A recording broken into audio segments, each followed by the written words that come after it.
Wait for it, and we're live. Hey, all you crazy sci-fi and fantasy fans. It's time for your daily dose of shenanigans over here at the Blasters and Blaze podcast. Just a couple of nerdy veterans and one chaos coordinator geeking out over our science fiction passions and fantastical fantasies. A place where magic is king, the sky, a place where space is the place. You know what? I messed this whole thing up, people. You can laugh all you want. Anyway, we're the podcast that puts the fun in dysfunction. So without further ado, I'm going to have to edit that. I got a whole line on the intro that for some reason flubbed and just disappeared. Yeah, there it is. From memory, a place where magic is king, the sky is the limit, and space is the place. There we go. My memory, because it's not on the document. We were having some problems with Dropbox, so we were going through and doing some emergency fixes. And a few of my individual documents glitched, although the template is still good. So I should have checked this too, but oops. Oops. Oh, the internet is sometimes a great thing, and sometimes it hates me. She's a harsh mistress, the internet. Indeed. I think it's gotten worse since we stopped sacrificing robots to their glory. Yes, I totally agree. Although it has gotten faster since then. But loaded with more hate and despair, I think, at us. Yes, that also. Yes, yes. It's the lack of sacrificial robots, apparently, is what we need to fix the world.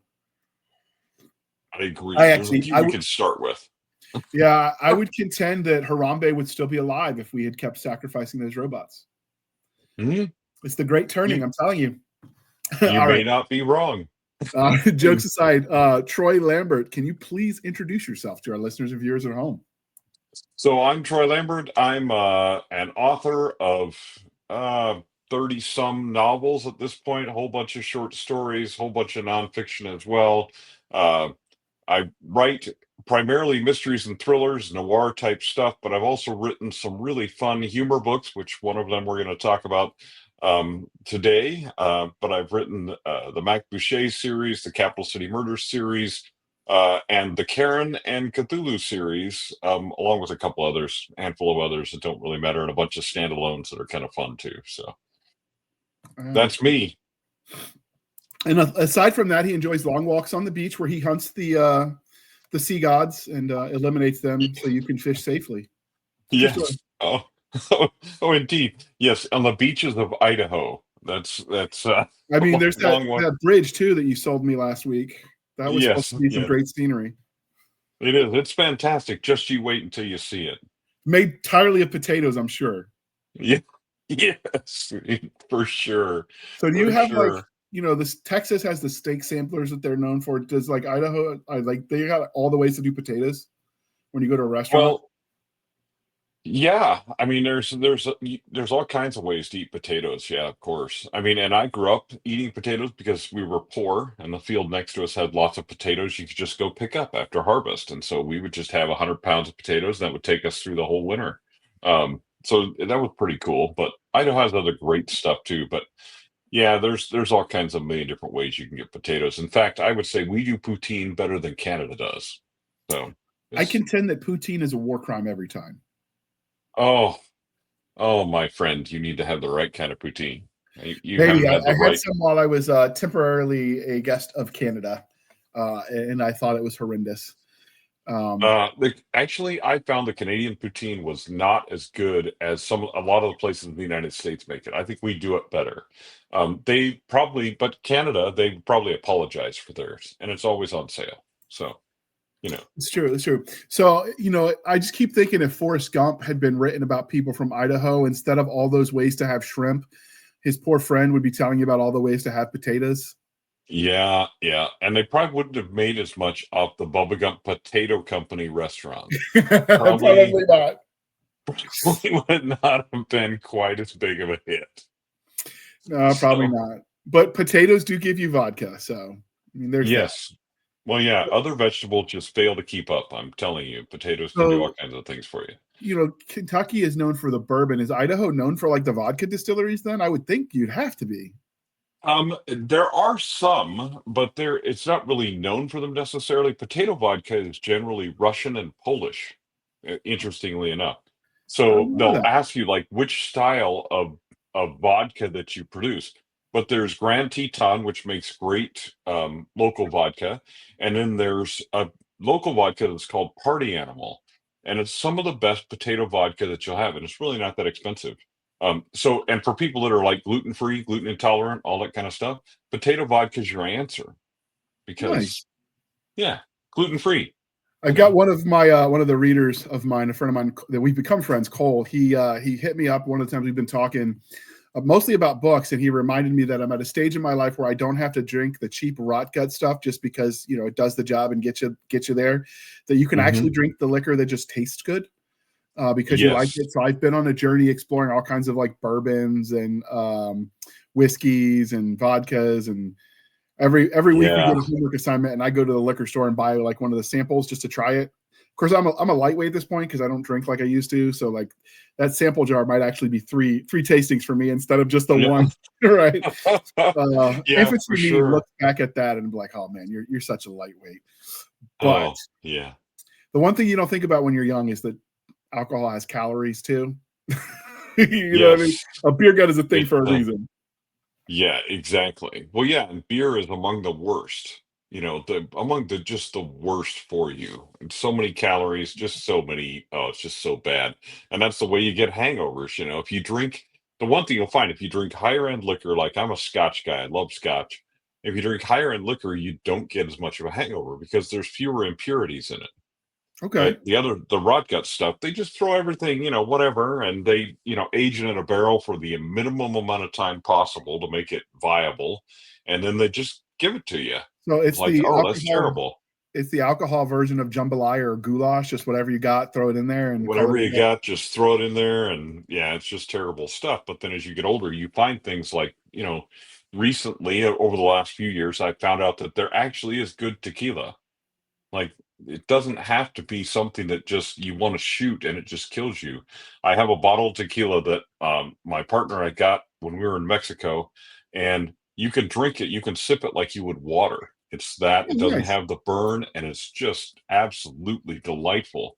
But I didn't buy it. It doesn't say Cuervo on the side, and it wasn't under $20. So there's there's a trade-off there. But that's the part of, like I said, no, you can develop a discerning taste when you realize that you don't need to buy the garbage stuff just because it's a gallon for $5 or whatever. I mean, it's basically one step above bathtub gin. Yes. If it actually is a step above bathtub gin, some of it is just. He sent me to my friend Cole sent me to the liquor store last time we were doing this, and I just was getting a couple samples, and I was on the phone with him while I'm going through, like, hey, try this, don't get this kind of thing. And I was shocked to find that so Virginia, you have to buy your alcohol through the ABC Store Alcohol Beverage Commission, like it's controlled by the state. And I was in there, and they had the aisle for moonshine. And I'm like, this ought to be like reported as a crime. You can't call it moonshine and then sell it with taxes on it. Like that kind of makes it not moonshine anymore. That's not moonshine anymore. My Southern roots are crying out in disgust now. Like, come on, you can't tax it and call it moonshine. I'm telling you. Yeah, no, you can't do that. That's not right. But Idaho, the same way, everything's regulated through the state. So you have to. But it's interesting because we're very close to the Oregon border. And in Oregon, it is not run by the state. And so there's a liquor store right relatively close across the border that knows all of the silly Idaho laws and gets all the things that we can't. And so we just go to that store and we get those things, and then we drive back home. So a couple of states that'll do that in the South with the like the fireworks laws. They'll be like right over the state line. Of course, the cops know that too. Exactly. Sometimes they'll be waiting for you to cross back over. But yeah, that's one of those things where I don't know. Some of those laws are weird, but then again, you can get beer in a grocery store or a gas station. You can get wine at a grocery store or a gas station. It's just a hard liquor for us. Just hard liquor. That's same thing. Same thing in Idaho. Yeah. Yeah. Same thing. So, yeah. All right. One of the things we are known for here at the Blasters Blaze podcast is the religion question. Are you ready for this? Yes. All right. Star Wars, Star Trek, or Firefly? Okay. So my friend and I literally wrote the book on Star Trek. Oh. We wrote a philosophy book about Star Trek called The Tao of Trek. And if I could show you visually, I actually have the tattoo of the logo for that book on my forearm. Okay.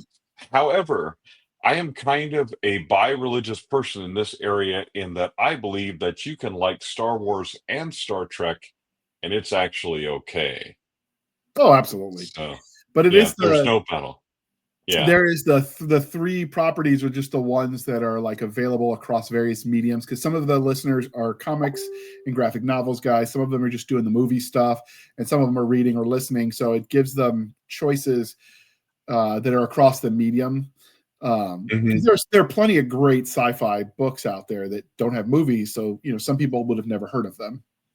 Right.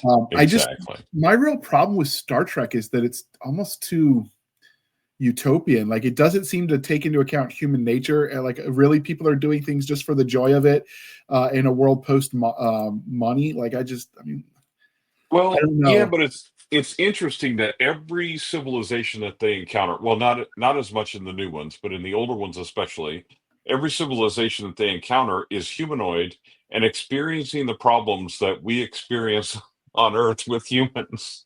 And so they're basically finding people out in space that are doing the exact same things that we have done here on Earth to destroy the utopia. And so it's a little less utopian than you would imagine, because there are always issues with this utopia. It's Absolutely. never as wonderful as it seems.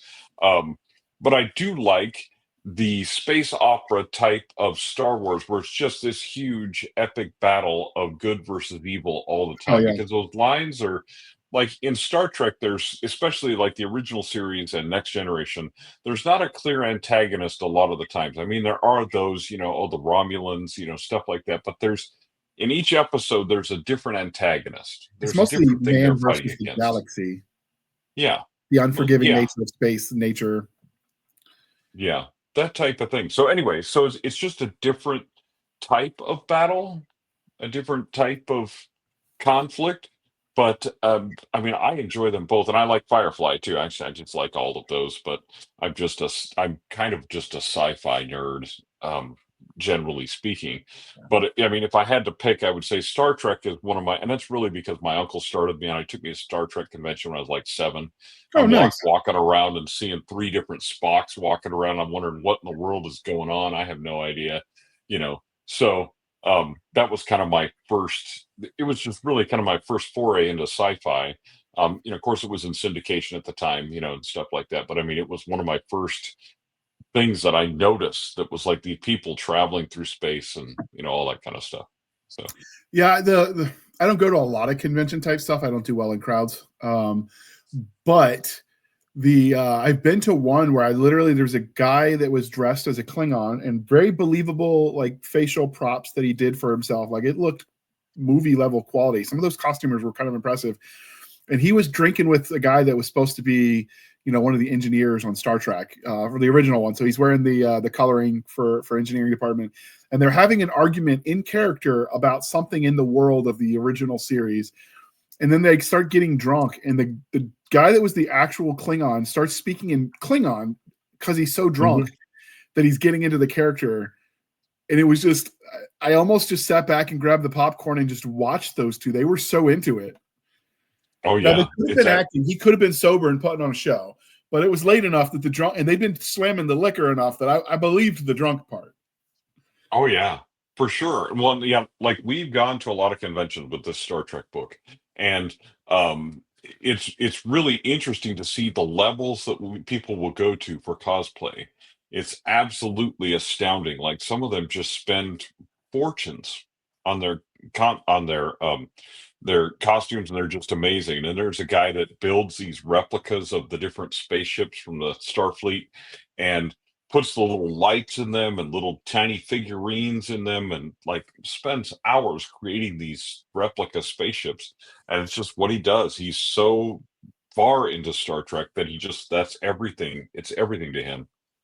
It's actually just really amazing. And it's amazing the number of people you meet when you've written a Star Trek book that come up and they just want to talk about the whole thing. Like, they want to talk about all of it. It's amazing. Yeah, for me, I liked a lot of the campiness of the original series. The Next Generation, Q kind of ruined it for me. I don't know, I didn't really like that character arc that they did with him. He was he's that punchable frat jerk you wanted to like smash in the nose in all those episodes, and it did nothing for me. Um, but I will say that the Next Generation did make an homage to the original series in that you see someone in the background in the first couple episodes wearing the miniskirts, including some of the guys, because that was their nod to, well, it was not sexist. Men could have worn the miniskirts if they wanted. So in like in the extras in like one of the first two, you see a dude walking around in a miniskirt, and then it's quietly shelved and everybody's wearing pants. But I appreciated the respect to the original source, because sometimes you'll get follow-ons in a universe, and it's like they want to put their stamp on it so bad they forget what made people want to watch it or read it in the first place. Yeah. And if you're going to play in someone else's sandbox, you got to love and honor the source material. Exactly. For sure. And I did like that. My favorite of the new stuff is Strange New Worlds, because it's very episodic, very much more similar to the original series than a lot of the other newer stuff is. So yeah.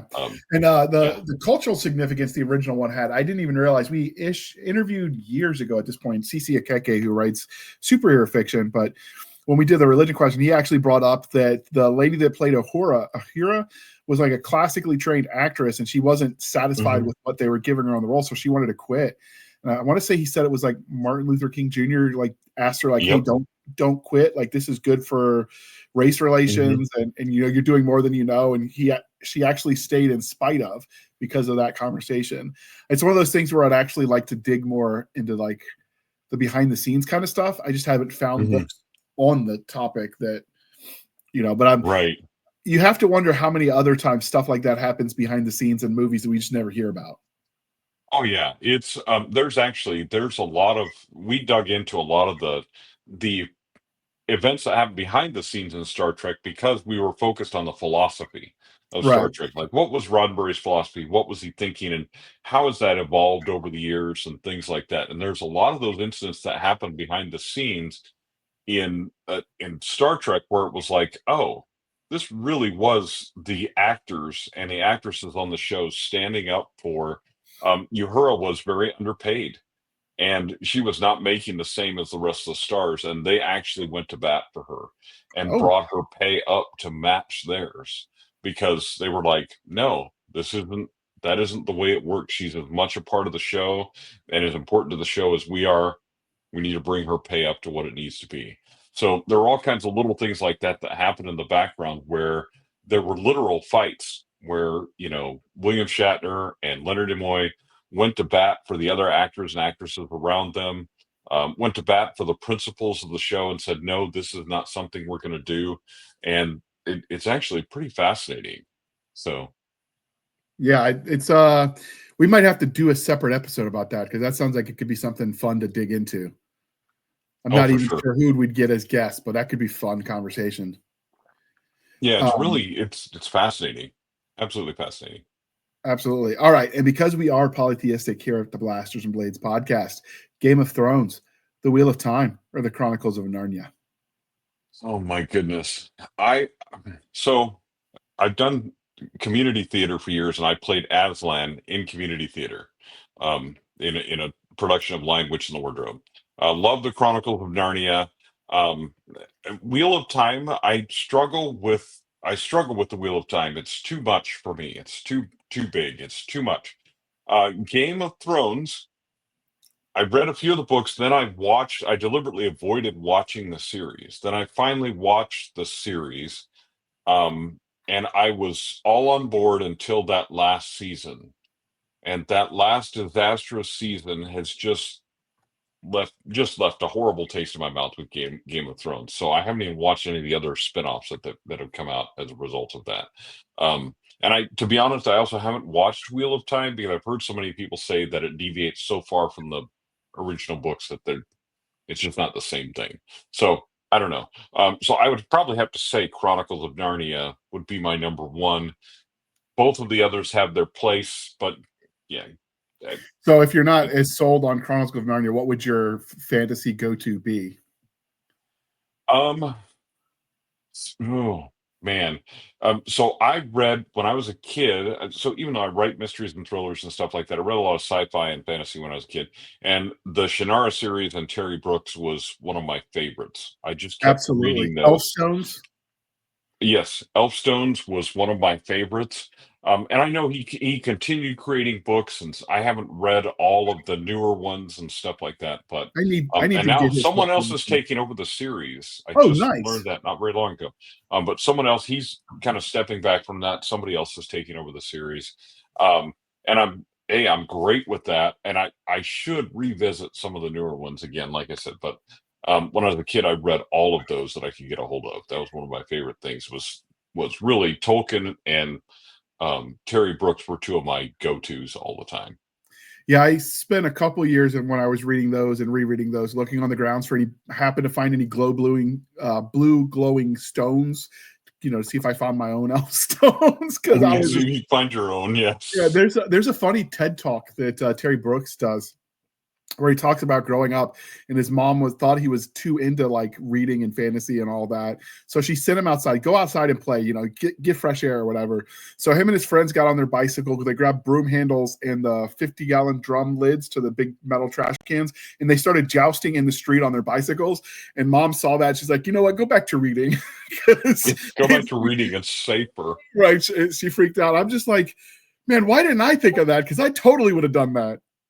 Oh man, yeah, we had jousting things on our bikes, and then we had water balloon wars. So I always tell people about this. We would get surgical tubing you could get from the vet. We grew up in a rural area, so you go to the vet and get surgical tubing, which made great slingshots. You slung it between two trees, a piece of cloth in the middle, and then you could launch a water balloon. And I mean, you could launch a water balloon a couple hundred yards with some pretty significant force. Oh, So your nice. friend would ride around the corner on his bike, and you'd nail him with a water balloon, and he would stop, and his bike would keep going, and stuff like that. Like, it was good stuff.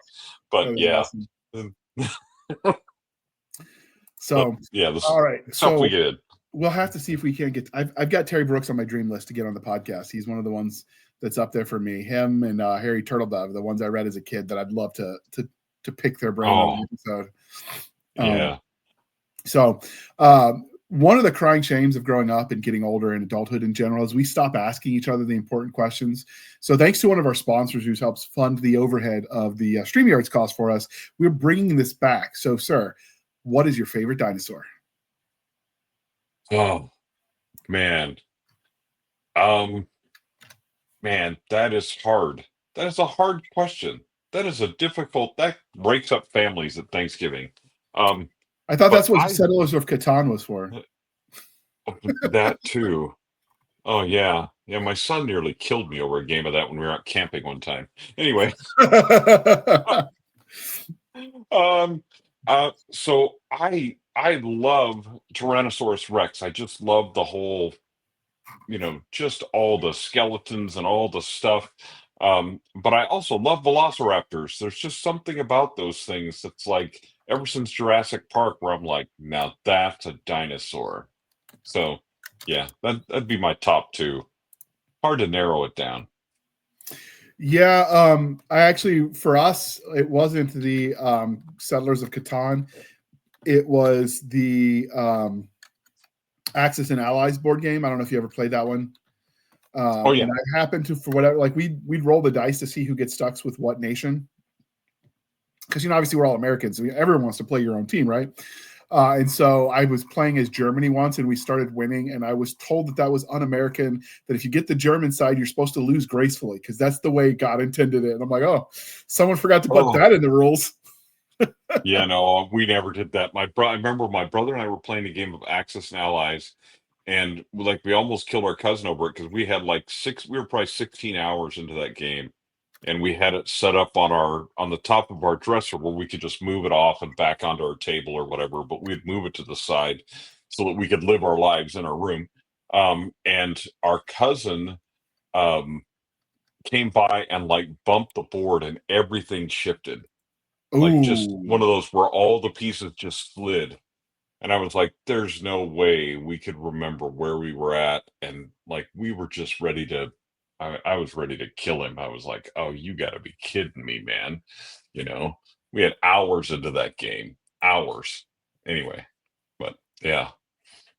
That is, ooh. And it's not like a game of Yeah. chess where you could record your moves as you go and recreate it real quick. Yeah, no, there was no way. Especially, I mean, we didn't even think of that when we were that age. We were just playing the game.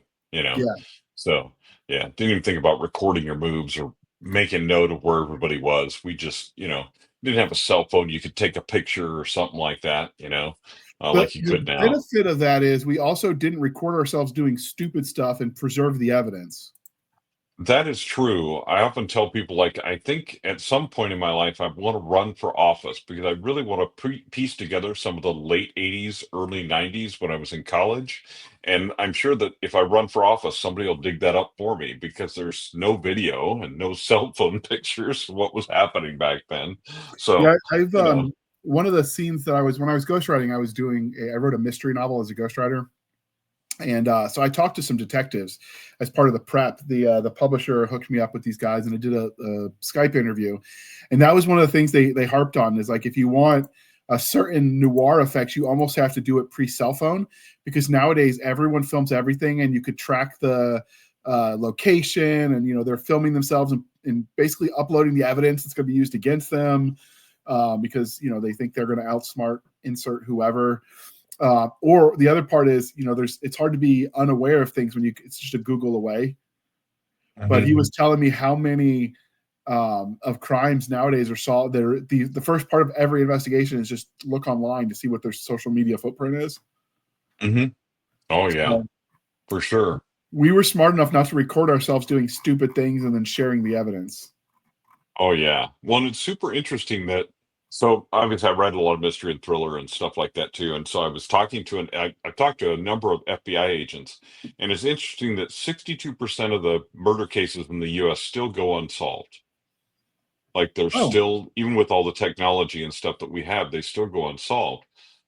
But and a large percentage of the ones that are solved are the ones where the police shows up because a friend of mine was a forensic pathologist in New York right. City, and he would tell me all these stories. He said a lot of them get solved because essentially the police show up at the scene, the guy is sitting on the front steps holding the gun and says, "I'm so sorry, man, I got mad and I shot her." Well, that counts as a solved case. Well, because yeah, the guy was sitting at the scene of the crime and confessed as soon as the cops showed up. So, a lot of those family murders, like the people don't even try to get away. They're like, "Oh, I feel bad. I killed my wife or whatever." So I'll just tell the cops when they get here. So We had one of interesting. those locally in the Virginia area. It was in the news a couple years ago on Wavy TV 10. This guy robbed a bank. He put on the note card that like, "Hey, I'm this is a holdup. Give me your money." She puts the money in the bag. Then he walks out front, sits down in front of the bank, and just waits for the cop. And when they asked him why he did it, "I don't want to go home to my wife. Send me to jail." So the judge's Yeah. punishment sent him home to his wife on house arrest. That is genius. Be like, you have to stay home for the next 5 years. That is your punishment. You'll go to that wife That's you were your trying to get punishment. he was trying to get away from. And this was an old married couple too, so you knew that this argument, whatever it was, had been going on for years. Oh yeah, and he was like, "Finally, I've had enough. I'm gonna go get my 3 meals a day and Some all that kind of stuff. I'm just gonna peace be and in jail quiet. for a while." So, Yeah. all Nice right. prison riot, good silence in the background. All right. So we here at the Blasters Blades podcast are civilized human beings. We are no longer knuckle dragging troglodytes. So, coffee or tea, and how do you take it? Coffee, and most of the time black, but I will occasionally have like some of that flavoring and a little cream just to mix it up a little bit. But I am a coffee snob, so I make a Chemex every morning. You know, the glass beaker pour over thing. Are I you do that every morning, talking about a French press? except no, oh no. French press is for amateurs, my friend. Look up the Chemex. The Chemex is the way it's done. It's a science. But anyway, and then in the summertime, I make my own cold brew, and I have a nitro keg, and so I have cold brew nitro at home every morning. Oh, that's hardcore. Yeah. How So expensive was that to get into the cold brew part with the nitro? so the nitro keg itself was about $150. It's a small one that fits in your fridge. And then of course you have to buy the nitro canisters every year, same ones that you get for like, whipped cream makers or whatever. But yeah. But I mean, compared to if you like nitro cold brew, you go to wherever, Starbucks, which has horrible coffee anyway, or a real coffee shop. But they charge us $6 for nitro cold brew. Because it takes you 24 hours to make cold brew. If you do it correctly, it has to sit there for 24 hours before you can even pour it into the keg. And so obviously it takes coffee shops a long time and stuff like that. But if you're at home, it's the same beans that you would use if you're making regular coffee. So you doing it a different way. There's different methods for doing it. And so I use one of those and then I pour it in the keg. So it was a couple $100 to get into it. But I mean, when you're counting $6 a piece for nitro cold brew at some coffee shop, it's really not that much money. So I can appreciate a good coffee. I paid my way through grad school as a barista. So, uh, and I started at the coffee shop on campus, and I realized when the school was closed, the coffee shop was closed. And when you're trying to pay your bills, vacation time is the great time to rack up some billable hours, so to speak. So I got poached by Starbucks. At one point in time, I was a black apron barista, meaning you go through all their snobby coffee courses and you realize that their stuff isn't as good as the other stuff, but you're not allowed to say that. It's whatever they do, it always tastes a little burnt. They over roast their beans all the time at Starbucks, and the part of the reason is because then they don't go bad. You transport them, they don't go bad. They stay fresh, so-called fresh, longer, quote unquote, around that. But it's freshly bitter, is what it is. And it's also, I think, where they source their beans. But the places that are good Starbucks, if you ever go to the Starbucks Reserve, they have one in Chicago, one in LA. They're amazing because they roast the beans right there. They have whiskey barrel aged coffee beans, which are absolutely amazing, but so expensive. So there are other ways to do that kind of thing at home, but they're so expensive. But it's such a tasty cup of coffee. And then they have all kinds of different ways. They make Chemex coffee and all kinds of other different type of coffee makers that obviously they don't do them in the normal stores because nobody's got time for that, But you pay a premium, but it's a really fun experience. So there used to be one, it was a roasting company that did in Virginia, and I know they had their original plant was near Luray Caverns. And they shut down. I can't remember what it was called, but that was one of the things I noticed they did different. A lot of times that when you get the flavored coffee, they just pour the glaze, whatever the flavoring is, over it and let it dry. And then they grind it down. And so you're not getting full flavor. You're just getting whatever flakes were on the outside. And they were one of the ones that when they were roasting their flavored coffee, because this is the first time I realized flavored coffee could actually be good. They were, without going just through the cream route, which is, horrible for you calorically, is they would actually soak the beans in the flavor in small batches and then roast it. So you're locking the flavor in from the inside out. And I just remember like being shocked about how little I knew from the Starbucks side about what made good coffee. exactly. Well, yeah, you can do the same thing with the whiskey flavored coffee, or you actually age the coffee beans themselves in whiskey barrels after you roast them. And it makes for a really smooth and amazing cup of coffee. But because of the amount of time that it takes, obviously, that's why, I mean, when you buy it at Starbucks at the Reserve, it's like almost $80 a pound. It's ridiculous, but it's super excellent. So anyway, yeah, but I mean, I love that kind of thing, and I learned all about all kinds of ways you can do different flavors, the way you can do cold brew, the different ways you can make it at home. And so I'm really snobby about like I have a kettle and it's a certain temperature, and that temperature is the best temperature, so you don't burn the beans when you're pouring you don't burn the grounds when you're pouring it over, and all that kind of stuff. So there's all kinds of things that go into it. So I'm a big coffee snob. So. Nothing wrong with that. And the worst part is I'm going to remember the name of that coffee company that went under as soon as this episode is over, because that's just how this works. Of course. So, all right. So not everyone who likes reading, because a lot of people grew up reading that never write books. So what made you decide to go from, man, I really like reading this stuff, to I'm going to tell my own story? Well, so I started really young. I wrote my first book when I was 6, called George and the Giant Castle. And I was always writing something or inventing something when I was a kid. So I wanted to write from the time I was really young. I learned to type when I was about 8. My grandfather gave me an old Royal, And I learned how to type on an old Royal before I could even take a typing class in school. I was way too young.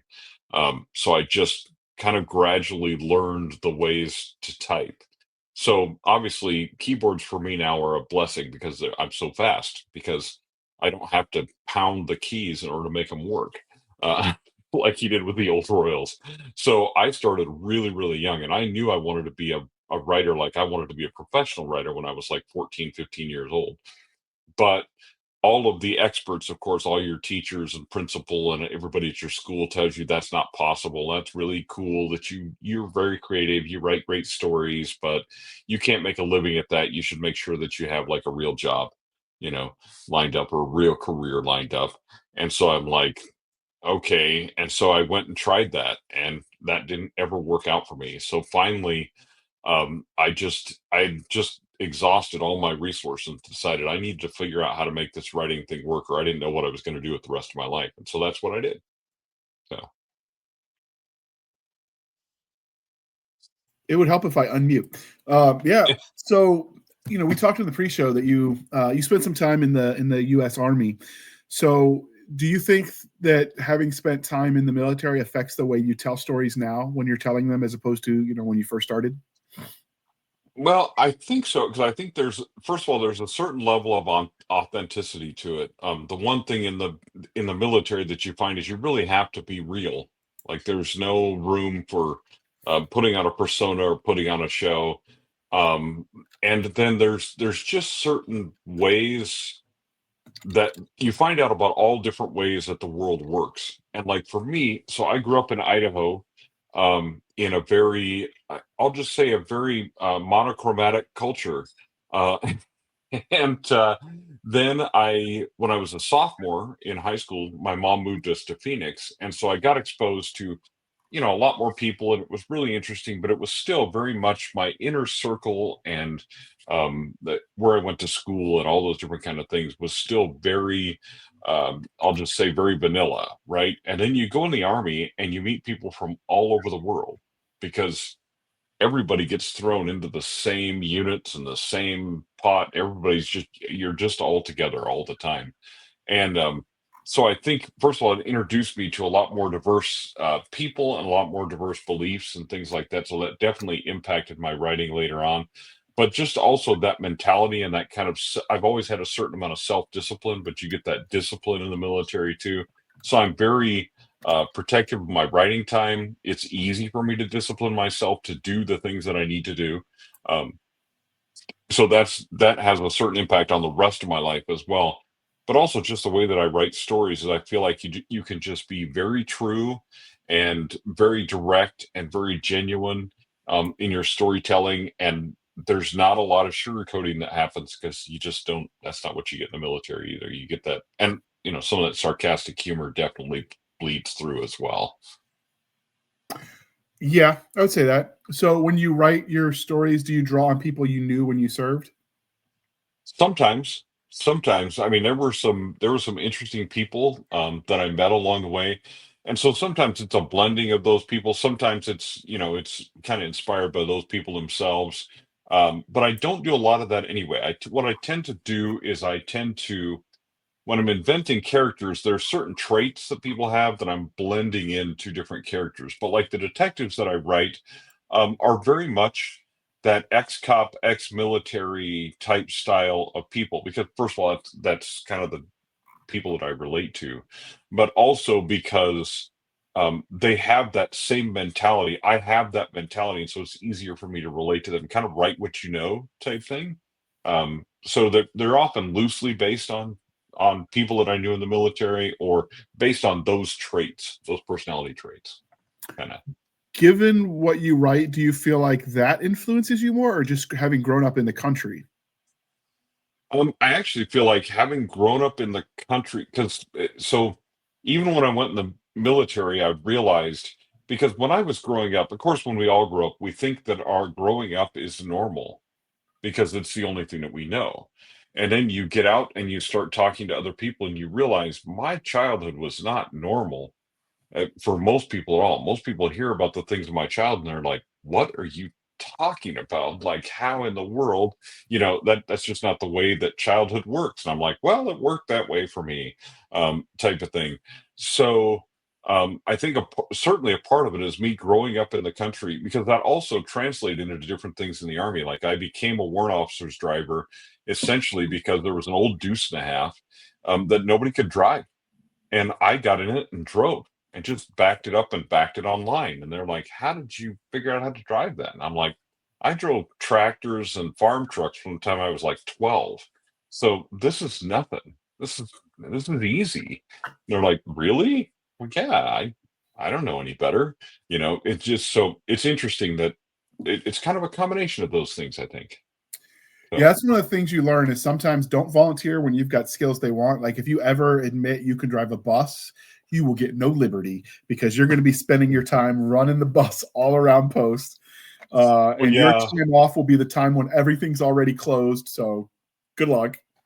Oh yeah, warrant officer driver was, because when you're in the field, it's the tough thing because you go and get the chow, you do all the things, and you still got to serve watch in the middle of the night. So you're leaving at 4:30 in the morning, but you don't get the normal morning time to shave, right? So there was one battery commander who called me the shaving specialist because like every time he saw me, I was shaving in my driver's side mirror because the warrant officer would go in somewhere, to do something, and I would shave while he was in there because I didn't get that morning routine. So I had to stay shaved somehow.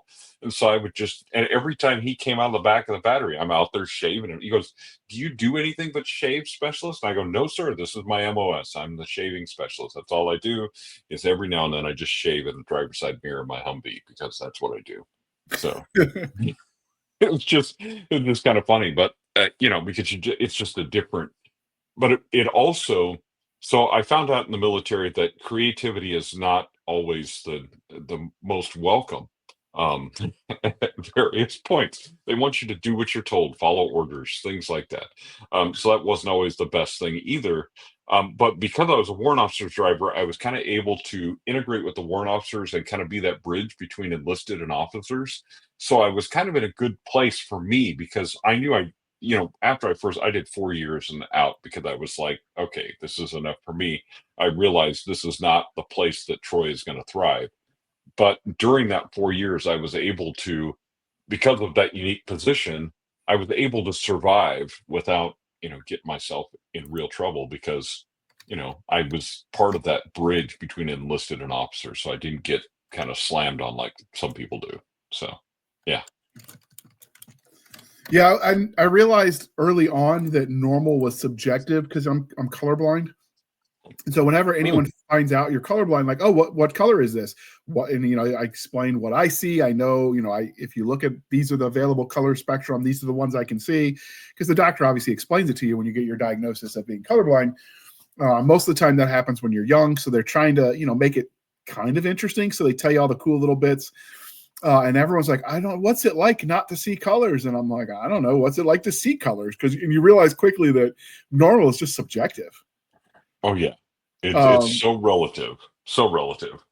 So it's one of those things, although the infantry, they liked that I was colorblind because I see textures better than most people. Which makes shopping painful almost because I see all the textures and it's just almost like sensory overload to go in a store with all those clothes. But it's one of those things where like they like that because some of the times we have people out there in their ghillie suits and I'm like, I can see them. They're right there. What are you talking about? Because the texture was off. It wasn't the coloring, which is what most people see. It's the texture. I'm like, that's very clearly plastic and that's grass. What are you talking about? So that's fascinating. That's fun. I did JRTC in high school and they did one of those. We went to Camp Lejeune for a week where we did like drill practice and all that stuff, preparation for all the competition stuff RTC cadets do. And part of what they did is we did the obstacle courses that, all the infantry guys always do. Like I ended up going infantry. So I redid some of those, the confidence courses. And part of it is the Marines come out and they're letting you see all these different machine guns and just all the cool stuff. Cause they're not recruiting you in JRTC, but they're recruiting you in JRTC. Yeah, exactly. And so they're showing us all the guns and they're like, hey, there's a guy, a sniper out there in a ghillie suit and you can't see him, but when we're done, he'll stand up and you can ooh and ah about how close he is. I'm like, what are you talking about? He's right there. He's like, you can't see him, Cadet Handley. Shut up. And I'm like, so I walked over with my lunch and I sat down next to him and I offered him whatever was in the box lunch. And this guy was so freaking mad. Like if his gunny hadn't been there, he might have kicked my butt. He was pissed that I found Oh him. yeah. So I'm like, what are you talking? This the texture. What are you talking about? I don't know what you want from me. Yeah. So, Oh yeah. And Marines take it especially hard. and I just do. imagine at first they thought I was just some punk kid being a punk kid, right? And I don't blame them, right? Yeah. Kids are punks. But it's just one of those things where you realize quickly that normal is subjective. Yeah, for And sure. I found that out when I was in elementary school because they sent me to a counselor because they thought I was depressed because they said draw, color of this picture and it had clouds. Well, because of the way my colorblind is, I've never seen a cloud that wasn't a storm cloud. I didn't know they existed in the 4th grade. So of course I'm coloring all the clouds gray and gloomy. And of course they're the all teacher gray. sees that, right? It's like, is this kid depressed? Let's send him to a counselor. And that's how they found out I was colorblind because so this idea on the cartoons where everyone's like staring up at the clouds to see what shape. Like I could make something up, but I've never seen one of those clouds. I don't know what they look like. Oh man, that's amazing. But true. That's something you don't think about. Something you don't think about, but that's actually really cool. Yeah. So, So, all right. Before we go too far afield, because we're 45 minutes in, and I do this because you're fun to talk to, but we do want to get to the series that brought us here. So before we do that, we're going to pause for a moment while we shamelessly shill for the man, and then you are going to come back and we're going to talk nonstop about your books. all right. Gunnery Sergeant John Doe is frustrated. He didn't join the Space Corps to be shuttled around in a ship. He joined to fight. So far, he has only seen a few skirmishes. He itches for a fight, something he can use to impress his junior Space Marines, as well as use to pick up chicks. Now that he's aboard the USS Big Stick, he hopes things will be different. The Space Federation has defeated their longtime enemy, and has decided another war was just what the people needed. One was intentional, the other was not. Either way, Gunny is excited. Now Gunny and the rest of the ship's crew must fight for their lives against an enemy none of them saw coming. What could possibly go wrong? Dive into the Vacuum Suck Hard Adventures of the USS Big Stick by JR Handley and Chris Winder and find out for yourself. All right. Thank you for sticking with us through that commercial interlude. But now that we got that out of the way, we wanted to talk to Troy about his series, A Cthulhu and Karen Comedy. So first off, before we get started, what would you consider the rating of this to be? Because we like to start our discussions out there. So I would consider the rating of it to be it's really there's kind of some what you would class as 18 plus humor. However, this is what I read in junior high. So it's junior high jokes. It's that type of humor, but also it is more of an adult type book. There are relative adult situations, not anything that's like super racy or anything like that, but just that you would consider adult situations. So probably a PG-13 would be, I guess, if it was a movie, it'd probably be PG-13. Okay. And where did you get the premise for this series that is the duology as it stands? Oh, so I do a lot of writer education. And so I was teaching romance writers about writing books and about plots, right? I'm like, what I need is just a romance plot, but one that's funny, right? So I want to have something that's funny. So I'm like, what would happen if we had Internet Karen and Cthulhu met and they fell in love? Like, what would that be like? And so I wrote this plot as it was just really a joke that I used for teaching romance writers in seminars.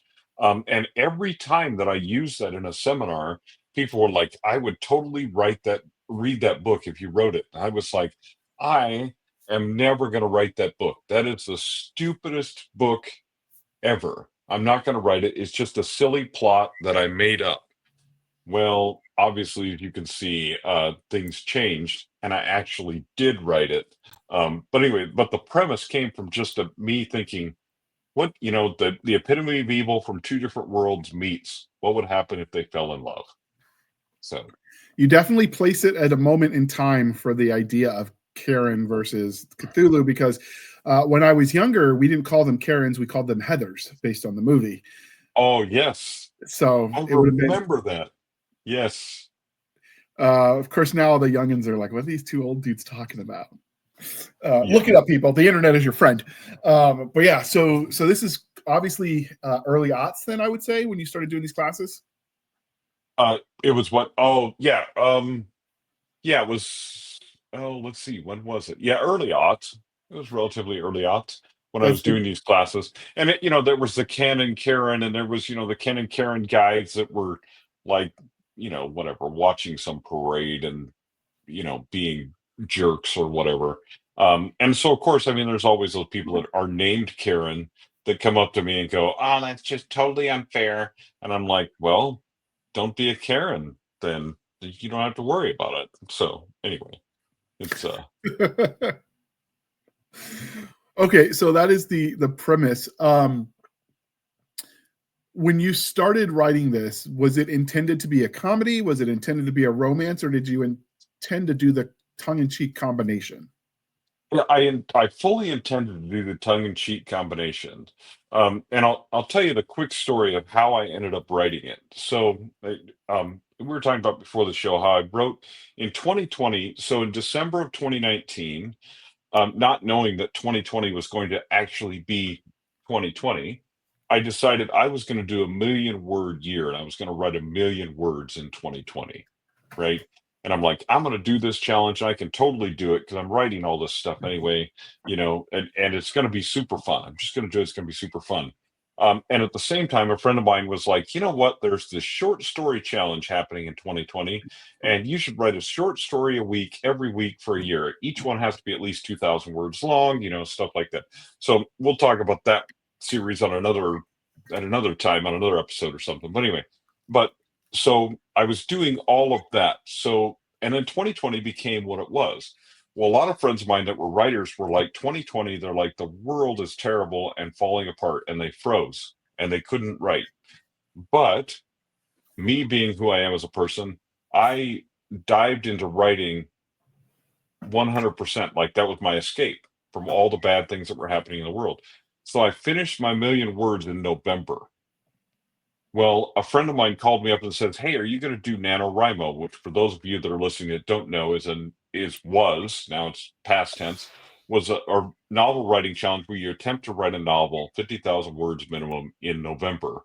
And I was like, "Of course, I've written a million words already this year. I'm not going to do Nano. Besides, I don't have anything to write."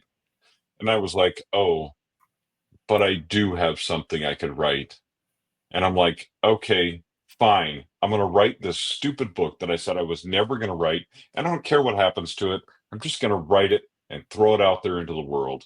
And so I wrote The Call of Karen in November and then into December of 2020. So Okay. So how long are each of these stories? they're about, I want to say it's about 60,000 words. It's about 280-ish pages in print, something like that. Okay. 285, something along that line. So is the story done with the two books? And I'll show the second cover, dear listener, as well. Well, so there is a possibility of a third book. I left it open to that possibility, but really each one of them is, in fact, each one of them is really a standalone adventure. Okay. It helps if you read Karen and the Black Hills of Death. It is helpful if you've read The Call of Karen, but it's not essential. Each of them can stand alone on their own 2 feet. Each of them is just an adventure involving Karen and Cthulhu. Now, if you start with the second one, obviously you wouldn't know how Karen and Cthulhu met and why they fell in love, but you could quickly figure out it was over their equal hatred for humanity, and move on, and you'd be fine reading book two. But there is the possibility of a third book, and I may write the third book sometime in the relatively near future. Um, I'm just not sure when I'm going to do it. So, Was it fun to write this after the hype, or was this more of a chore? oh no, it was, the thing is, what was funny about it was that I was really, at the end of that year, I was like, I've been writing like crazy.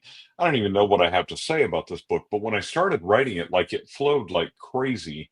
It was super fun to write because I was just like, and what's interesting is like I was just rereading part of it just recently, and I was like, I was able to tackle things like good versus evil in, a time when the world was in a lot of turmoil in this fictional, funny adventure with Karen and Cthulhu. And I was just thinking of all the places that they could go and all the managers they could talk to and all the trouble they could get into. And it was just super fun. Like it was silly, but it was like being able to I write serious mysteries and thrillers, and then I was able to just go into the sandbox and play and throw sand around. And it was fun. It was a blast. So I loved writing both of these books. Both these books were absolutely just a blast to write. It was like a break. It was like, oh, I get to just go play. It was awesome. So what has been the audience reaction to the books? So what's interesting is that these books, they don't sell exceptionally well on like Amazon and like your traditional retailers because it's very hard to classify. Like, what is it? Lovecraftian horror, action, adventure, romance. Not really a category. Not really a category for that. There's not really keywords you can explore to get that in that category. But they do okay.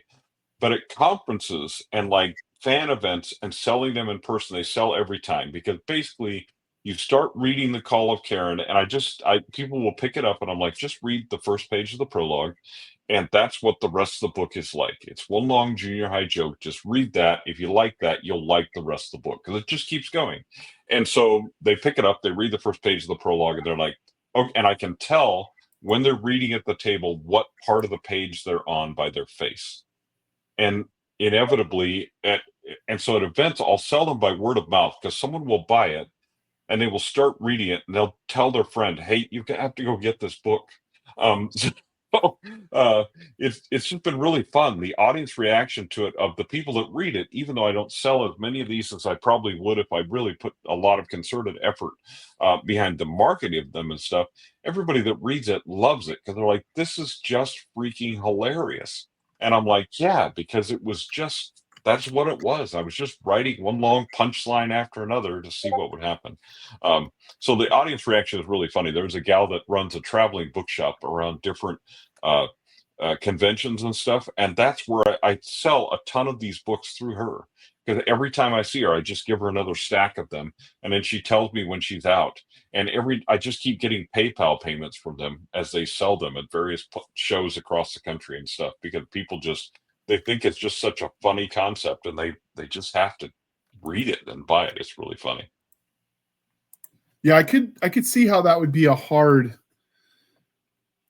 conversion. Comedy in general doesn't sell as well as you would like in general. Like, I mean, The Hitchhiker's Guide to the Galaxy, and that's kind of a one-off.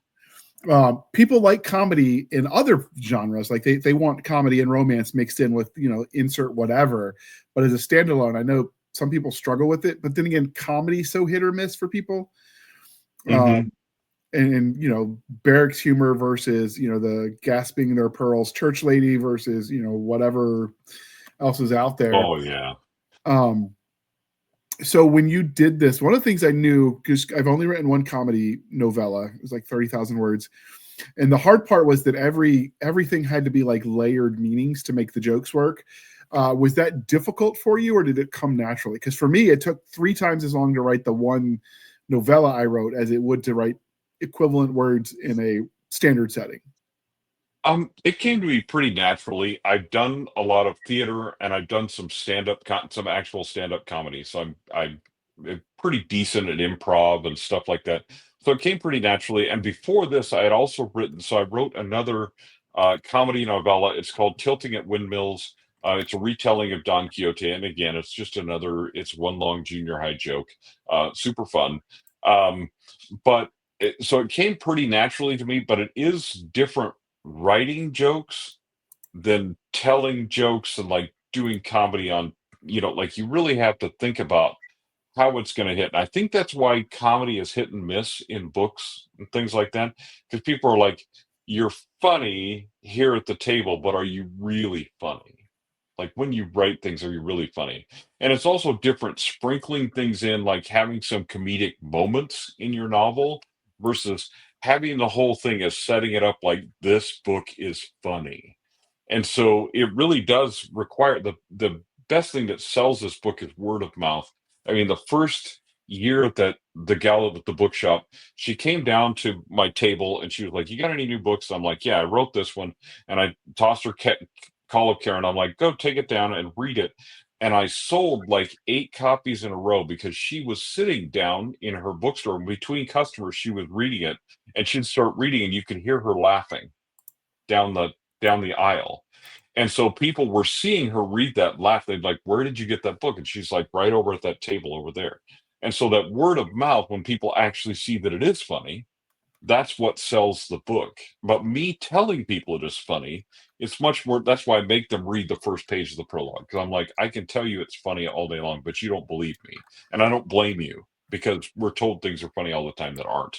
So, you know, And the difference between being a comedian on stage and writing comedy is that you don't get the vibe of a room, and you don't get to read body yep, language, so you can't, and you don't get intonation in a way that you could from an in-person performance. yep, exactly. That's exactly. You can't read the audience. It's the same thing that like we struggle a lot with stuff like that on Zoom, and even with like presentations and doing classes. Like I teach a lot of writer classes, like I mentioned, and you don't get the feedback on Zoom because you don't know like how everybody's got their camera off. So how are they feeling, how are they receiving the stuff that you're presenting, and you don't know when you're live in a room, and you can see the audience and talk to the people. And you can kind of read and play off of that. And that's obviously the challenge between uh, theater and comedy, and then writing drama and writing comedy, is you don't get to see that audience reaction. So a lot of beta readers handing it to people, say, "Hey, what do you think of this?" That type of thing. Is It becomes even more important with comedy, because you have to see, is this really funny? Is it funny? Well, you know, you can think it's funny, but you got to see what your audience thinks of it. So Yeah, it's the other part of that is sometimes humor, it's like I want to laugh at it, but I know I shouldn't if it's that kind of humor. So you also have that going against you. Although I will say yes. in private book, kind of you get away from that part of it at least. Uh, Hmm. so it's a weird thing to do comedy in fiction. Um, how tongue in cheek is this? Is this a real plot line that just has the comedy layered, or is this a comedy story that just happens to have a plot line as surface decoration?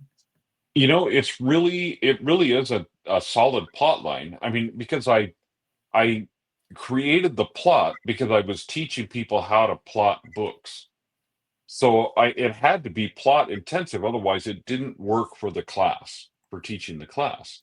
So and both of the books have a definite plot arc and a definite character arc. And again, it's interesting because when I was reading over it, because there was one section of it I wanted to find, and when I was reading over it, I was like, you can tell what the mentality was at the time, and that I was exploring these topics that were challenging, of the world in general, and good versus evil, and all that kind of stuff. But I was tackling it through humor, but in this book where very much Cthulhu can talk about evil, and we can laugh at what he's talking about evil. But then when we look around, when you look up from the book and look around, you're like, oh, that's a little too real. But that type of thing. So, um, it's definitely, both of them are very plot driven. It's a very strong story. It really just has comedy all the way throughout, because there's just every time I turn around when I'm writing anything that's involving Karen and Cthulhu walking around and people treating him like he's a normal human being, is just, there's just opportunity for funny thing after funny thing after funny thing to happen. So, yeah, just super lot of fun. As a obviously, everybody, you don't have a favorite kid, but of these two books, do you have a favorite? Oh man, that is hard to pick. Both of them. Okay, so both of them, each one is set in really a different place. And the Call of Karen is set. It actually, the climax of it and everything happens in Gettysburg, Pennsylvania, which I worked there. I used to work in the museum world. That's another long story. Um, it's too long to tell in this particular context. But anyway, and so I worked a contract at Gettysburg for a while, and I really enjoyed that. Not only the museum, but all the history is in the battlefield and stuff like that. So it's one of the things is set there. But I also really love the Black Hills of Death and the idea that there's still treasure hidden in those hills, you know. And so I really did like them both. But I think the Call of Karen would, man, I really do like them both a lot, but I think the Call of Karen, because of the setup, it set up everything that was able to happen in the Black Hills of Death. So I think that was my favorite because it was so much fun to write and just to get that world started. And really, that's the reason. The reason I would write a third book is not because these are going to sell 1 million copies and this is my breakout book or whatever, but it's because I really liked it. It was super fun, and it's just fun to revisit that comedy of like we've got these two completely evil creatures, like, you know, what are they going to do next, you know, what's going to be the next thing. So because the Black Hills of Death is, you know, so part of the premise is of Call of Karen is that Cthulhu's getting a divorce, his wife doesn't love him anymore, their kids are off out of the house, and so she wants half his stuff. So in the Black Hills of Death, he's trying to go get some of his treasure and hide it away from her before she can get the other half of his stuff. So it's kind of a, you know, it's relatable to anybody who's had a breakup of a relationship or anything like that and had that thing of, I want half your stuff. No, you're not, you know, and we're going to hide stuff. And of course she meets a lawyer, and, you know, his ex-wife meets a lawyer and all this stuff. And of course she hates Karen because that's his new love interest. And, you know, so that those relationship dynamics are explored there too. So both of them are a lot of fun for just different reasons. And it was just fun. I mean, anybody that likes a lawyer or doesn't like a lawyer is okay in my book. There's a general reason people don't like lawyers. Yeah.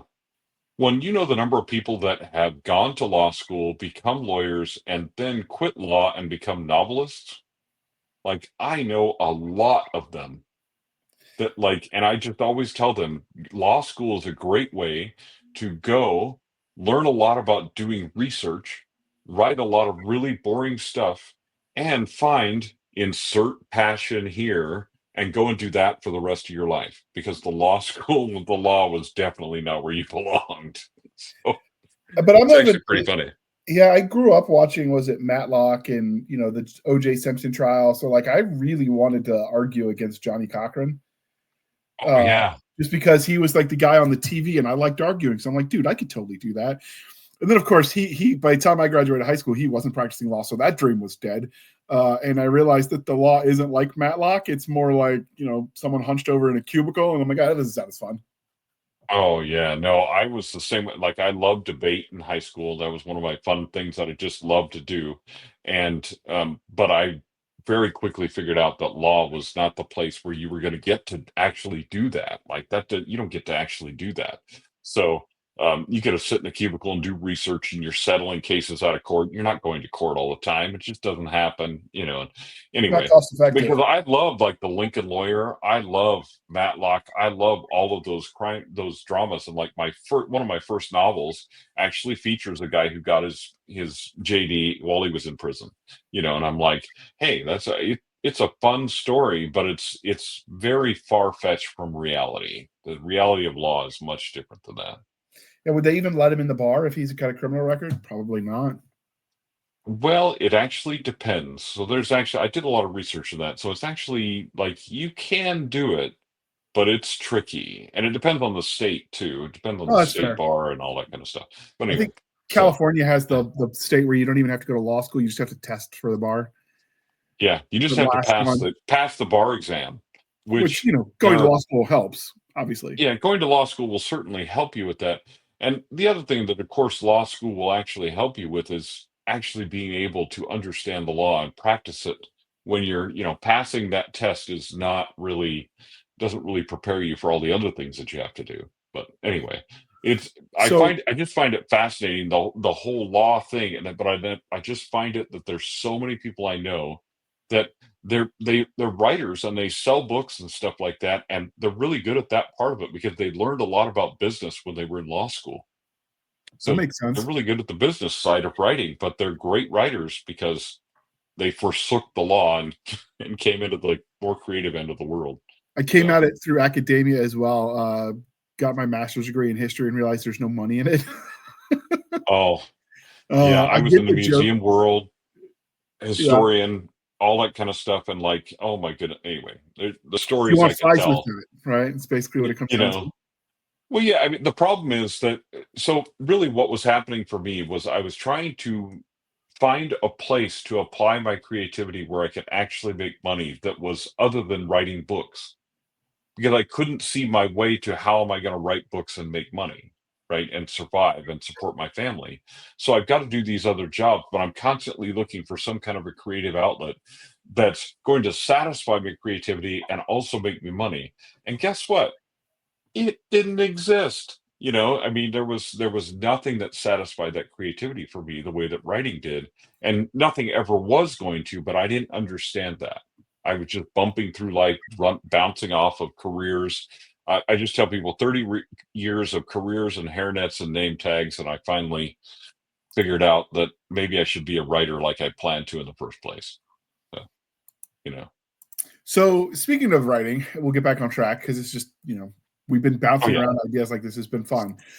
So obviously you've got Cthulhu in this, one of the old gods from the elder gods from what Lovecraft and all that.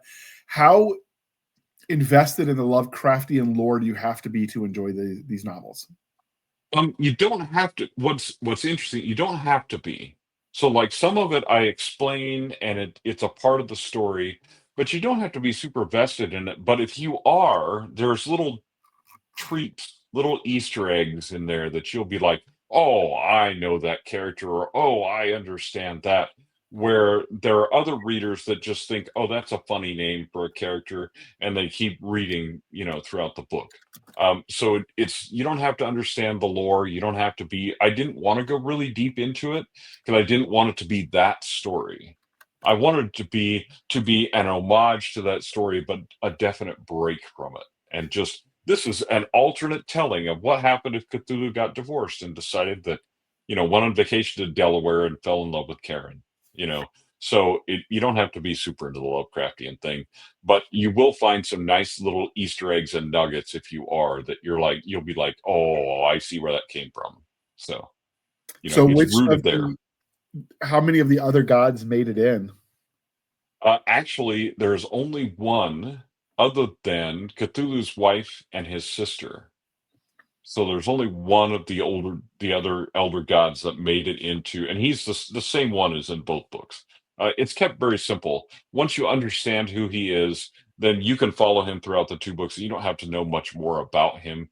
And obviously, there's a lot of liberties taken with with who they are, and what they're doing.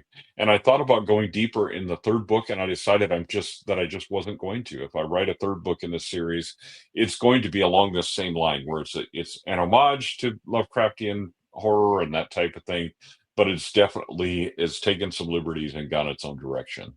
So, Yeah, I will say that for me, I'm not normally a horror guy anyway, so take that with a grain of salt. But the homages to Lovecraftian's old gods or elder gods often are better than the ones he wrote. Like I've read on a Mountain of Madness. I don't. Mhm. I like his ideas, but his writing style, I don't know how much of it's because it's just dated and how much of it's because he just wasn't as good, but he had the right friends. But I like the lore. It's Mhm. definitely like, and you see that university in Rhode Island, I think that's the Lovecraftian university that's there that people will sometimes use as well, which is kind of fun. Like you see homages to it all over the place if you know what you're looking for. But I like Mhm. the reimagining more than the original at this point. You know what? And I think there's so much more lore that is a part of the reimagining than actually what he originally wrote. So, like what he originally wrote, like it's just a few. It's really a relatively small body of work, but all of the stuff that's come out of it is then we've almost like the Star Trek thing. We've created new canon, we've created new worlds, we've created new things that he didn't even that wasn't even in his original writing, but we've taken it as this is what's happening with with these old gods because it's just better. So I'm kind of in agreement with you in that they're just it's the homage and the newer stuff that's come after him is actually better than the original. When I wrote Tilting at Windmills, the other comedy that I've written, it was kind of an homage to War of the Worlds, that type of thing. But it's different. It's kind of a different telling of that type of thing. Anyway, kind of a combo of that and Don Quixote. It's super fun. But it's more of a nod to it than to, taking the things from the actual writing. Because while that was good, but like I didn't think that was great sci-fi, if that makes sense. You know what I mean? Like I don't think that Lovecraftian horror is great in and of itself, but I think we've gotten some great other stories and alternate stories and writing out of it. So same. Yeah, he the university, I did a quick Google on it. The university that's often used is the Miskatonic University, and and it's set in Arkham, Massachusetts, which is a fictional city that I want to say is the same one that Batman borrowed from for some of it, Arkham Asylum, I think. I think that's a nod to Lovecraft, but I could be wrong on that one. But yeah, it's one of those things where the additions to the lore built on it in such a way that it's better. Now, one of the things that Lovecraft is known for is no matter what you do, it's grimdark to the nth degree, in that there is no hope. Like it in the end, everybody loses.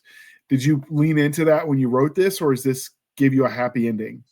Oh no, there is like the Call of Karen ends with a happily for now. I'll call it a happily for now ending. And actually, so same with the Black Hills of Death. So they both give you that there's a relationship journey, there's a character journey for both Cthulhu and Karen, and actually some of the other characters as well. But there's a happily for now ending. I didn't lean into that. I wanted to lean into the fact that despite the thing is, by the end of the Call of Karen, you like Karen and you like Cthulhu, and you're kind of rooting for them to get together, and it's one of those odd feelings where you're like, should I be, maybe that isn't quite right. Maybe I shouldn't be rooting for them to get together.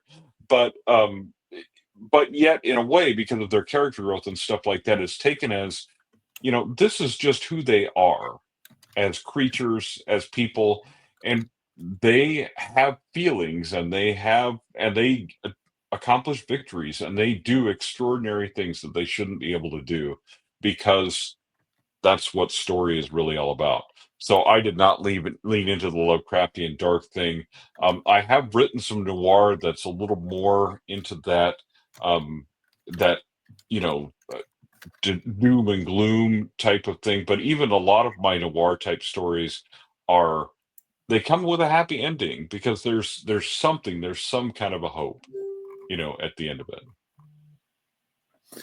Okay, so obviously we know who Cthulhu is, and we know the trope of a Karen. How much of those tropes of the two characters did you use, and how much did you deviate? What can people expect from those two main characters?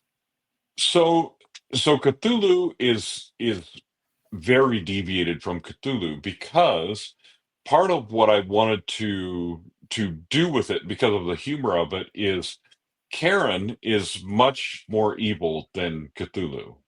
Um, because Karen dominates him. I mean, he's obviously the one that loses in the relationship, but also learns from her. It's kind of an interesting dynamic, and she learns from him. Um, but I very much leaned into the trope of Karen, the trope of internet Karen, of her complaining to managers, and that's almost like her superpower. It gets them out of situations. It gets them things that they're looking for, or that they really need. She's able to negotiate those things because she's just a hard negotiator. And, she just really wants to stick it to the man. And sometimes Cthulhu's like, why don't I just kill him and get it over with? And she's like, no, we can get coupons. And, things like that. So it's very much that Cthulhu is kind of emasculated almost by her, and she takes over some of that evil, but in some ways, because of the way she approaches it, she makes him less evil, and he kind of makes her less evil. So it's just interesting. Okay. Were there any secondary characters in this that you absolutely adored? Oh man, so in in the Call of Karen, there's a secondary uh, character that's one of the managers that I think is just absolutely hilarious. But there is, so this is kind of one of those action adventure where there's two romance things going on. And one is that there is Kansas Smith and Dusty Rhodes are chasing Cthulhu because they want their treasure hunters and they want his treasure. And those two characters, they're in the Black Hills of Death too, and they are absolutely a riot. But in the Black Hills of Death, the character I really love is the lawyer that she meets in the bar that gets dragged along through all the rest of the adventure. That Cthulhu's ex-wife meets in the bar, and she befriends this lawyer and tries to get him to help her. And he is a great character. He's just a bumbling kind of idiot, but that gets drawn along through this adventure, and he doesn't want an adventure, but he's kind of has fallen in love with Cthulhu's ex-wife. So anyway, it's that one's super fun as well. So yeah, there's some great secondary characters that are part of the adventure that are super fun. What about the bad guys for this? Because normally you would say Karen or Cthulhu were the bad guys, but they're the main characters. So what can you tell us about their antagonists in this series? So really, the antagonist in this series is, first of all, Cthulhu's ex-wife, Idya. You know, she's coming after him and she wants his stuff, and she doesn't want him to have his treasures, and she certainly doesn't want him to be happy in a new relationship. Because of course they were miserable together, and that's what kept them together all those years, because they both are miserable people. So anyway, so she's one of the primary antagonists, but then she is helped by one of the great old ones whose name is Jasalt, and he's another one of the characters from Lovecraftian horror, but he is the primary antagonist in both books because and his primary motivation is he's helping Cthulhu's ex-wife because he also wants Cthulhu's treasure. And so he's like, she's going to lead me to it, and then I'm going to take it, and then I can ditch her, because he's a bad guy too. So that's the primary tension in the relationship. Obviously, in the Black Hills of Death, when Idja falls in love with the attorney, that makes Jasalt very, very jealous. So there's another dynamic. The bad guys are actually arguing with each other, which is a lot of fun. So there's that too. Okay. For the secondary characters that you liked, could you see any of them getting spin-off series? I'm tempted. So I basically did Kansas Smith because nobody wants to imitate Indiana Jones. But know, he's a very similar character, and I could see him and Dusty Rhodes having their own adventures because they're depicted in these books as treasure hunters. That's really why they're chasing Cthulhu, is because they want his treasure. So they're depicted in this book as treasure hunters, in these books as treasure hunters. So I could see them having their own series at some point. I think that'd be kind of a fun spin-off series. Okay. Was there anything about this series? Because obviously, like, we don't want to give spoilers. I feel like we've hinted on a lot of what's going on. First off, this is obviously available in ebook and print. Is this going to be out in audio at some point? I would love to put it out in audio. I need to sell some more books, these books, before I can do that. Fair. But I would love to put it out in audio, but it's available in ebook and print at the moment. And I've considered doing some special editions of them, or some kind of a special edition that combines them, but I haven't done so yet. So yeah, this is it'd one of make those a great ones, movie. Hollywood, if you're listening, I'm sure it'd make a great movie. Yeah, So, and it wouldn't be that high of a budget. I know, no. obviously, regardless of how people feel about the AI narration, which I'm not really a fan, but this does not sound like it would be a candidate for that. It almost like you need that inflection of the narrator trying not to laugh at some of the scenes, give you those vibes. Yeah, so I have an opinion about AI narration, and I've actually talked to a lot of people that listen to audiobook. And so for people that listen to audiobooks at 1.5 speed, and they just want to get the story, they don't care. AI narration is a fine alternative. It's certainly less expensive for authors to produce, but I think that we'll continue to have both AI narrated books and human narrated books, and AI narrated books will be like the paperback of audiobooks. They're cheap, anybody can afford them, but they're just not great, you know. And then the human narrated ones will be like the hardcover, you know. That's the one that you really want if you can afford it, but it's a little more expensive. But I think both of these books, I do not think that AI narration in the state that it is now would do either of them any justice. I think you would lose a lot of the comedy without that inflection and that imagination of the voice of Karen and the voice of Cthulhu. I just don't think it would work extremely well. So that's not really an option for these books. It works for nonfiction and some other books like that, but for some books, some fiction books especially, it just doesn't work. So, okay. Is there anything we didn't ask about the a Cthulhu and Karen comedy series that you think the listeners need to know? oh man, not really. I mean, I would say just you come into this with an open mind for a lot of fun. There are some serious moments, and there's some serious subjects that we talk about, but it's primarily, this is just if you're looking for a diversion, looking for fun. These books are just a good time. They're just a good time. And like I said, I was rereading part of Call of Karen. Kind of in preparation for this and looking up some of the parts of it, I'm like, man, I need to reread this whole book. This was just a lot of fun. So. That is a valid reason to read a book. All right. So this is the part, dear listener, where I remind you to please be kind and speak your mind on the reviewing platforms. Your reviews help the right readers find the right books. It really does make a difference, people. Are these books wide or Amazon exclusive for the Kindle program? Oh no, they're wide. They're wide. I do everything, almost everything that I have is wide at this point. So they're available. If you find my books, you can find them everywhere. So. Okay. So if they, speaking of finding people everywhere, if they wanted to stalk you on the wild, wild interweb, where might they do that? And as usual, dear listener, links will be in the show notes. So TroyLambertWrites.com is my website. That's actually changing, but you'll still be able to find me through that website. I'm in the middle of changing a bunch of stuff about where my fiction and my nonfiction and stuff live, but you'll be able to get to it, all of it, through TroyLambertWrites.com. I've had that same website forever. And then I'm on the socials, the Facebook, the Instagram, the Threads, the Blue Skies. I'm all over those places. And I always tell people, if you can't find me for some reason, Google my name. And if you can't find me from Google, it means your internet service is down. So fix that. And then when you Google me, you'll actually be able to find me. So yeah, I'm pretty out there. So pretty easy to find. That is a useful skill. And your name is easy to spell and pronounce, which helps. Yes, that is very helpful.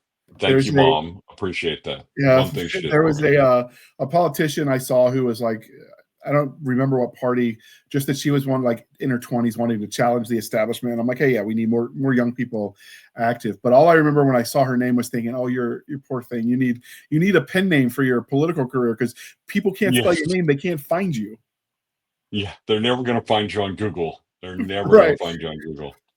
Or you get it so messed up so often. Eventually, you train people like, did you mean maybe this? Because it's so spelled so badly. Yeah, certain point in time, but oof, you got fortunate that your mother gave you a decent name to spell and pronounce. So you should thank her when you. Exactly. Yes, exactly. All right, you can find us, dear listener, on our Linktree, linktr.ee, Linktree/Blasters and Blaze Podcast. Again, Linktree/Blasters and Blaze Podcast, where we link to all the things, the BitChutes, the Rumbles, the YouTubes, the TikToks, the Twitters. We're on Spotify, Discord. We are on the Blasters and Blades Facebook group and Facebook page. We have an email, blastersandbladespodcast@gmail.com, for professional purposes only, people. Again, blastersandbladespodcast@gmail.com. Save the shenanigans from Madam Stabby Stab over there on the Instagram, the Twitter, and the email. She's here for all that insanity, so don't bug me, bug her. You can support the show by going to buymeacoffee.com/author JR Handley. Again, buymeacoffee.com/author JR Handley. Be sure to put in the comment sections for the podcast, and I promise I will keep my co-hosts duly caffeinated. They will drink that coffee brand coffee till it pours out of their eyes, people. And if you want some of that Java goodness, you can go to the Coffee Brand Coffee website. Link is in the show notes. Code is Podcast Grunts. You get 10% off. We get a little bit of a kickback. It's a win-win. These are American-made, roasted in the continental United States coffee beans. None of that drop shipping nonsense. So give it a shot. You won't regret it. You might get hooked, and then your wallet will regret it, but we won't regret it. And with that, I would like to thank you for spending some of your precious time with us. For my crazy co-host, I am JR Handley, and this was the Blasters and Blades podcast. We'll be back next week at the same time, where we'll indulge our love of nerd culture, cheesy jokes, and all things that go boom. And with that, thanks for coming on. This was a lot of fun, Troy. Thank you for having me. Appreciate it. All right, and with that,